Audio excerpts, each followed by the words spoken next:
Some debts grow heavier the longer they're carried, yet can surface in a single breath.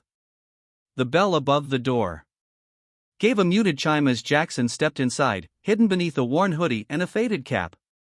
His gaze slid over the menu until it stopped at the cheapest item, toast.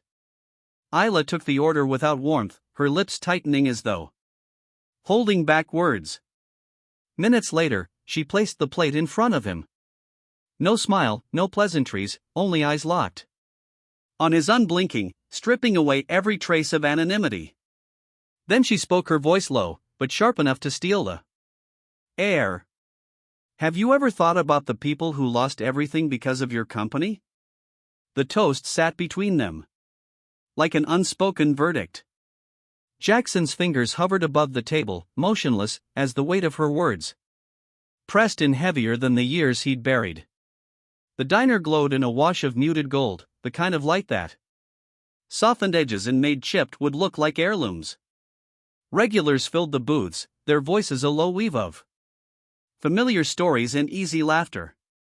The surface of Jackson's table bore the scratches of 1,000 meals. The napkin in front of him was folded with precise care, as if it mattered that some details stayed perfect.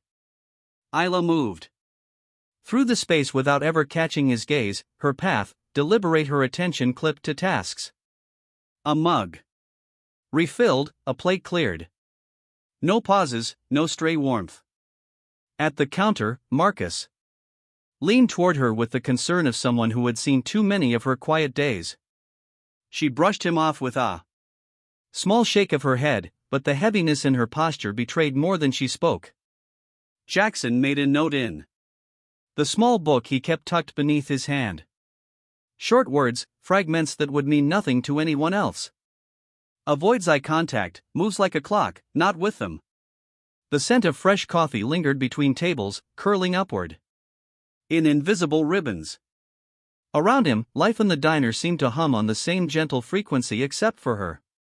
She was a half-beat behind or ahead of the rhythm, never in sync with the rest.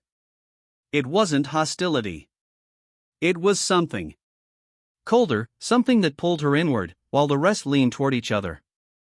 The contrast pressed itself into Jackson's mind, sharper than the scrape of wood beneath his fingers. In a room built on warmth, Isla was the single note that refused to blend, and the dissonance made him listen harder. Long before the tailored suits and polished boardrooms, Jackson had carried plates that felt heavier with each step. He remembered the sting of a customer's sharp tone, the way it cut through the clatter of silverware, leaving his cheeks hot and his voice small. The pay at the end of the week was thin, barely enough to stretch past rent, but he told himself it was only a step. In those late nights, wiping down tables under buzzing fluorescent lights, he made a quiet vow if he ever ran a place of his own, he would treat people differently. Not just the customers, but those on the floor, those whose hands bore the marks of endless shifts. Years later, that vow stood in strange contrast to the man in the mirror. The office was high above the city glass walls, framing the skyline like a private trophy, a desk without clutter, a leather chair molded to his posture. On his wrist a watch that could have paid for months of the rent he used to fear missing. The old memory clung to him even now, seated in the diner. His eyes drifted from the worn grooves in the table to the reflection in the window. This man, with every measure of success he once thought mattered. Then his gaze returned to her. Isla moved past her presence, pulling him from the echo of his younger self. The vow he once swore pressed at the edges of his thoughts, but her cold distance made him question whether he had ever truly kept it. In the hum of the diner, past and present collided, one hand still carrying the weight of plates, the other resting on a watch that marked the hours between who he was and who he had become. The bill lay beneath his hand.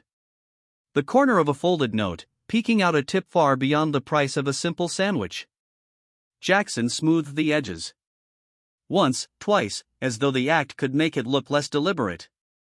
It was habitude. Leaving generosity behind in small, quiet gestures, Isla approached with the Same measured pace she had used all afternoon. Her eyes flicked to the table, catching the glint of paper. 4.